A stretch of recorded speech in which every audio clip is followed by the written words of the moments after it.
Imagine the cold, musty air of a side chapel in Tuscany. Behind glass, lit by a single, low light, are two human forearms. They are not pristine relics. They are mummified, the skin drawn tight and dark like old leather over the bone. The fingers are curled into stiff, agonizing claws. This isn't a saint's peaceful relic. It's a snapshot of ancient violence, a piece of a story that has been deliberately ignored. For centuries, they were dismissed as a pious fiction, a grotesque warning to the faithful. But what if they weren't a fiction at all? What if you were looking at the 800-year-old evidence of a brutal, forgotten crime? One that modern science has only just proven to be terrifyingly real. And now please stop the video and subscribe to our channel. To be able to keep making videos like this, we need to reach 1,000 subscribers as soon as possible. Thank you. To understand those hands, you first have to understand the man they tried to defy, and he was no saint. Before the visions, before the sword was ever plunged into stone, there was only Galgano Guidotti. The records from his own canonization process, conducted in 1185, are brutally honest. Witnesses who knew him personally described a man of arrogant character, consumed by greed and lust. He was a product of his time. 12th century Tuscany, a landscape not of chivalrous romance, but of endless, pitiless warfare between rival city-states. This was Galgano's world, a perpetual slaughterhouse where petty lords fought for scraps of land and influence. Picture the sensory reality of his life, the chafe of a greasy leather gambeson under the biting weight of 60 pounds of chainmail, the reek of sweat, horse, and stale blood that clings to everything. Imagine the gut-wrenching shock that jolts up your arm as your sword smashes against a helmet. The sickening crunch of bone and the spray of something hot and vital. This wasn't a noble calling. It was a profession built on violence. According to the sworn testimonies, even from his own mother, Dionysia, Galgano was a man who reveled in this power, a cruel and efficient knight whose ambition was matched only by his capacity for brutality. He was the worst of his kind in an age defined by its cruelty. It's essential to start here, in this world of iron and blood, because the man he is about to become is so fundamentally different that the transformation itself seems impossible. A man this steeped in violence doesn't just walk away from it. And when he tried, that violence would echo back in the most horrific way imaginable. Then, something broke inside him. The official accounts, gathered from those who knew him best, speak of a sudden and violent spiritual crisis. His mother, Dionysia, testified that Galgano was visited twice in visions by the Archangel Michael, the warrior of God. Imagine that. For a man whose entire existence was defined by earthly combat, to be confronted by a celestial one. The Archangel, she said, showed him a path to salvation, a round temple on a lonely Tuscan hill. This place was Montesiepi, a rugged, isolated outcrop of rock and scrub, remote and forgotten, the kind of place you'd go to disappear. After the second vision, the transformation was absolute. Galgano, the arrogant knight, dismounted his horse and cast off the symbols of his power. His expensive cloak was given away, his armor abandoned, his purse emptied. He was renouncing the very things that had defined him. He walked toward that hill not as a lord but as a beggar, seeking to shed the skin of his violent past. It was an act of profound peace, a man attempting to bury his own demons along with his former life. But some debts can't be paid so easily. He sought to bury his sword, but that rugged little hill and the ancient ground beneath it would eventually demand a sacrifice of more than just iron. When he reached the summit of Montesiepi around the year 1180, what happened next should have been impossible. Galgano drew his knightly sword, the very tool of his violent trade, a length of tempered iron forged for cleaving through mail and flesh. He intended to break it, to shatter his past against the rock. But the blade wouldn't snap. In a final act of renunciation, he held the hilt, took a deep breath, and thrust the point directly down into the stony ground. A sword doesn't penetrate solid rock. It shatters, it bends, it ricochets. Galgano's sword, however, slid into the stone as if it were soft earth, sinking to the hilt. Try to imagine the feeling, the grinding vibration traveling up the arm, the sound of shrieking metal and fracturing rock. The sheer force required to drive a broadsword into a geologic formation. There it stood, a weapon of war transformed into a symbol of devotion. The straight crossguard and hilt now formed a perfect iron cross, a permanent crucifix in the wilderness for him to pray before. This wasn't a story invented centuries later. The 1,185 canonization records are explicit. Witness after witness testified that immediately following his death in 1181, the sword was already a revered relic. Pilgrims were flocking to this hill to see the miracle for themselves. The site's sanctity was immediate, powerful, and authentic to its time. And anything that powerful will always attract envy and violence. The peace he had created would be the first thing to be attacked. Almost immediately, the divine symbol attracted profound human ugliness. The 1,185 canonization documents don't just record miracles, they also serve as a medieval crime blotter. They detail the first attempt to defile the site, an act of sacrilege carried out by 3 men, described as being consumed by envy. The official story of their punishment reads like a divine horror tale designed to terrify any future thieves. One was supposedly struck down by lightning. Another fled in terror only to fall into a nearby river and drown. But it's the fate of the third man that's most specific and most disturbing. This man, the account says, put his hands on the hilt and tried to pull the sword free. In that instant, a divine force intervened, and his arms were either withered on the spot or torn from his body. It's a convenient story to protect a relic, isn't it? A perfect piece of medieval propaganda.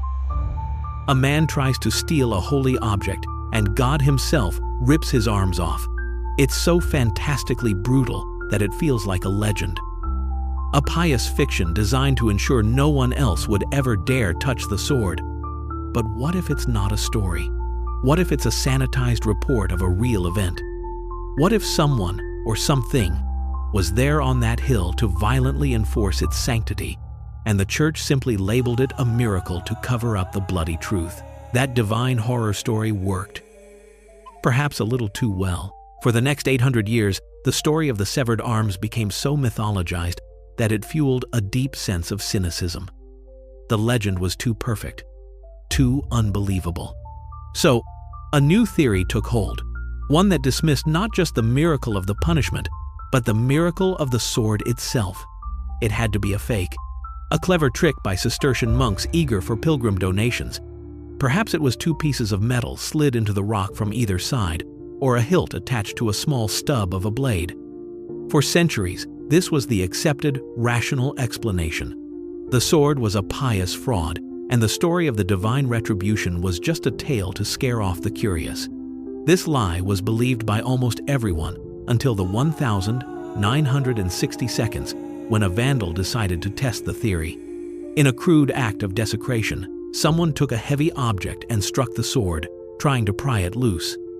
It didn't budge, but the blade snapped a few inches below the hilt. In that moment of violence, the first layer of deception was shattered. When church authorities came to repair the damage, they looked into the break. What they saw was not a clever joint or a hollow construction. It was a clean cross-section of a single, solid piece of hand-forged iron. The sword was real. It had always been real. And if that part of the story, so long dismissed as a lie, was actually true, what else had been dangerously misunderstood? That shocking discovery in the 1,960 seconds opened the door for something the church had resisted for centuries: a full scientific inquiry. In 2001, the University of Pavia was finally granted access. For the first time, modern science would be allowed to interrogate the miracle. Led by chemist Dr. Luigi Garlascelli, the team brought in portable, non-invasive technology to analyze the relic without damaging it further. They weren't looking for divinity, they were looking for facts. And the first fact they established was earth-shattering. Using metallurgical analysis, they examined the composition of the iron, its crystalline structure, and the style of its forging. The results were conclusive and irrefutable. The sword was not a later forgery, not a 15th century plant, and certainly not a modern fake. Its typology, the specific design of its hilt, crossguard, and blade, was definitively that of a 12th century European arming sword. The metal composition was consistent with blacksmithing techniques from the exact era in which Galgano lived. At its most fundamental level, the core of the legend, a 12th century knight's sword, was physically authentic. The foundation of the story was true, and that meant scientists now had to confront a much more disturbing question. What other parts of the story were real? With the sword's authenticity confirmed, the scientific team turned their attention to the ground it was buried in. They brought in ground-penetrating radar, a device that could see through the chapel floor and peer into the rock below without disturbing a single stone. This was the modern Inquisition, and it was about to uncover a secret that had been buried for 8 centuries. As the GPR unit passed over the sword, the technicians watched their screens, expecting to see the solid, chaotic signature of natural bedrock. Instead, something impossible appeared. Directly beneath the sword, the radar painted a clear and unmistakable image. A perfect, man-made void. It was a clean, rectangular shape, and the measurements were chillingly precise. 2 meters in length by 1 meter in width. This was not a natural cave or a geological fissure. These are the dimensions of a grave. Suddenly, a forgotten piece of church history, a dusty record from 1924, became terrifyingly relevant. That year, during a floor repair, workers lifted a slab next to the sword and found a jumble of human bones. Fearing they had disturbed a holy burial, they quickly sealed it back up, and the event was officially forgotten. But the radar proved it was no mistake. It was a deliberate cover-up. The holy site isn't just a miracle. It's a hidden tomb. And whatever is, or was, down there is the key to this entire mystery. And that brings us back to where we started. Back to that cold little side chapel, and the grotesque relic behind the glass. The 2 mummified human forearms. For centuries, they were a sideshow, a piece of medieval folklore that no serious person believed was connected to the sword. But with the sword's age confirmed and a hidden tomb discovered, these desiccated remains became the final, horrifying piece of the puzzle. Scientists were given permission to take a small sample of the tissue for one last test: carbon-14 dating. This process would tell them, definitively, when the person these arms belonged to had died. The results came back, and they were unthinkable. The arms weren't a later relic created to embellish a legend. They weren't a pious fake. The carbon dating placed their age squarely and irrefutably in the 12th century. Let that sink in.